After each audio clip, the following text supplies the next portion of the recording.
আব্বা মাঝরাতে আমি আব্বার খবরটার কাছে গিয়া দাঁড়াই, আমি আব্বার লগে কথা কই, আব্বা আব্বা আব্বা আপনি আমার চিনছেন নি আব্বা? আমি আপনার মুশতাক ফয়েজি। 11 বছরের রাইকা আপনার এন্তেকাল হয়েছে, আজ যে আপনার মুশতাক ফয়েজি অনেক বড় হয়েছে। কত মানুষ কথা শোনার জন্য আসে, কত মানুষ আপনার ছেলেরে সালাম দিয়া দাঁড়াই যায়।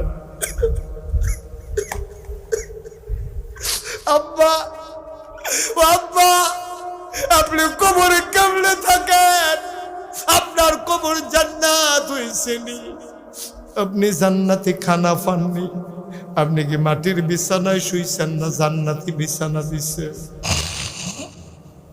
আমি আমার আব্বার লগে কত কথা কই, আমার আব্বা আবার একটা কথারও জবাব দেয় না। আমি আব্বারে কত টাকা ডাকি, আমি কত কথা কই, আমার আব্বা একটা কথারও জবাব দেয় না। ও জাজিয়ানার মানুষ, শরৎনগরের মানুষ, ও সপ্তগ্রামের মানুষ, কুটির মানুষ, মন দিয়ে শোনো রে ভাই। লেশিয়ারার মানুষ, মুশতাক ফয়েজি যদি কোনোদিন আর না আসে, কোনোদিন যদি না ডাকে, মনে রাইখো কথা কয়টা বলে গেলাম। সব মাহফিল এক মাহফিল মনে কইর না, সব দোয়া এক দোয়া মনে কইর না। আমার মনটা কেরেজরি সাক্ষী দিছে রে, আজকের মাহফিলের দোয়া বিফলে যাবে না। তোমার আম্মায় তোমার আব্বায় ও রুহানি হালাতে আছে, রুগু দিয়া দাঁড়াই রয়েছে। এই এলাকার মানুষ, যারা আব্বা কবরে শুয়াইছ, যারা আম্মা কবরে শুয়াইছ, তারা ইয়া রুহানি হালাতে সাইরুগুল দিয়া দাঁড়াই রইছে। তুমিও দেখো না, আমিও দেখি না। ফেরেশতারার লগে দেখা হয়, কথা হয়। ফেরেশতারা কয় কি দাগো তুমি হানাইয়া খেয়ে রইছ কি হত্যা? ফেরেশতারে তোর মায় ডাক দেয়া কয়, ভাই ও ফেরেশতা আবার তারাইয়া দিও না। নাগাইশের ফিসা বুজুরাইছে, সাউতুল আতফাল মাদ্রাসার মাহফিল হইতে আছে, আমার ফুতো হইনাইছে, আমার ফুতে দি ফালাটার লগে বইয়া রইছে। হুজুরে মিলে দোয়া করব। আমি দোয়া নিতাম আইছি, দুনিয়ায় থাকতে শুনছিলাম আব্বা আম্মার লাগে ফুতে দিয়ে দোয়া করলে মিলে দোয়া কবুল। আমার তো কবর শাস্তি আর শাস্তি রে, আমি তো ঘুমাইতে পারি না।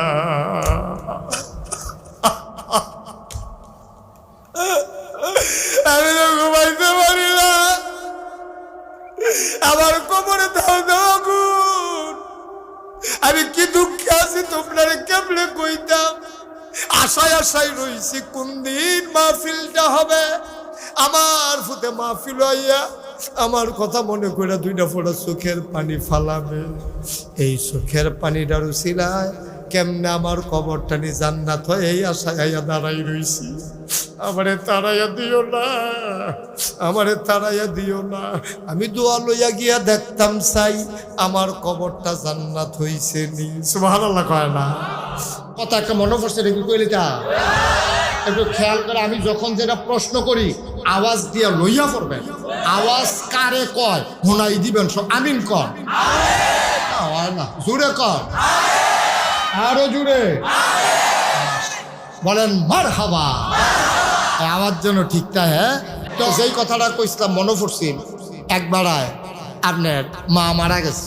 মা মারা গেছে পরে লাশ লইয়া বাইতেছে। মনে করেন আপনারা এই কুডি আইছে, আইসে এবার কয়েকদিন ধরে মা আইসিউত আসিল। এবার বারান্দার মধ্যে হইতে পারছি টুলের উপরে, ঘুম কি আর হয়নি। এর ভিতরে মা মারা গেছে, পরে লাশ লইয়া আইসে পরে এবার করে বেহুশের মতো সকলে কয় তারে ঘুম ফাতাই দে, লাড়া দিচ্ছা, দরজা বন্ধ করে দাও। এবারে ঘুমাইছে। মাই কি হইছে বাদ জুহর জানাজা, বাদ জুহর জানাজা। তা এবারে ওই যে এবার মা মারা গেছে, এবারে ঘুমাই রইছে। এবারে জীবনে নামাজ রোজা পড়ছে, কেউ সাক্ষী দিতে পারে না। মসজিদের সামনে দিয়ে আসছে এটা কইতে পারে, কিন্তু মসজিদও ঢুকছে। এবারে উষ্টা খাইয়া পড়তো লইলেও পশ্চিম ফাইল, কাইতে উত্তর ফাইল পড়ে না হইলে দক্ষিণ ফাইল পড়ে। কোনোদিন পশ্চিম ফাইল উষ্টা খাইয়া পড়ছে এমনও কোনো প্রমাণ নাই। মায় মারা গেছে, জানাজাত না গিয়ে তো উপায় নাই, এবার আর বউয়ে ডাক দিছে, এবার জানাজাত গিয়ে হাজির হয়েছে। ইমাম সাহেব জিজ্ঞেস ইয়া গার্জিয়ান কারা? তো এবার কইছে হুজুর আমার আম্মা। কত শুরু করি জানাজা? কহ শুরু করো। এখন জানাজার ভিতরে আল্লাহু আকবার আছে কয়বা? কথা কয় কয়বা? আমি বললাম এক কথা 2-3 বার কইতাম না, একবার কয়াম কইলে কইবেন। আমি সবসময় কইতে আছি, আপনার খালি বাইদে বাইদে কইবেন। এইটাও যদি না কন তো ঠেহাটা কিতে এত আওয়াজে, যেটা জিগে লগে লগে আওয়াজ দিয়েন। এই জানাজার ভিতরে আল্লাহু আকবার আছে কয়বা? 4 বারের ভিতরে প্রথমবার খুব খেয়াল করেন, প্রথমবার আল্লাহু আকবার কইয়া হাত আলগি দেওয়ার, এরপরের 3বার যে আল্লাহু আকবার কয় আতার আলগি দেওয়ান যাবনি, এটা 2 রাহন লাগবো। প্রথমবারে আপনি এইয়া পড়বেন, দ্বিতীয় রাকাতে সূরা ফাতিহা পড়বেন, আরে কি কই, দ্বিতীয় রাকাতে, প্রথম রাকাতে সানা পড়বেন, দ্বিতীয় রাকাতে দুরূদ শরীফ, তৃতীয় রাকাতে আর তৃতীয় তাকবীরে ওই দোয়াটা পড়বেন, আল্লাহুম্মা মাগফির লি হাইয়ানা ওয়া মাইয়িতিনা শাহিদিনা গায়বিনা, এটা পড়বেন। সুবহানাল্লাহ কোন না কেন? তো প্রথম তাকবীরে সানা, দ্বিতীয় তাকবীরে দুরূদ শরীফ, তৃতীয় তাকবীরে এই দোয়াটা পড়া, চতুর্থ তাকবীরের সময় সালাম ফিরে আচ্ছাইটা দিবেন। এটা হইল সুবহানাল্লাহ কোন না কেন? যেবার আর মার জানাজা, এবার জীবনে আর নামাজ টামাজ পড়ছিনি, মানে এবার এমনি ঈদের সময় গেছে, জানাজা তো মাও মরছে না, লাগছে না কেন?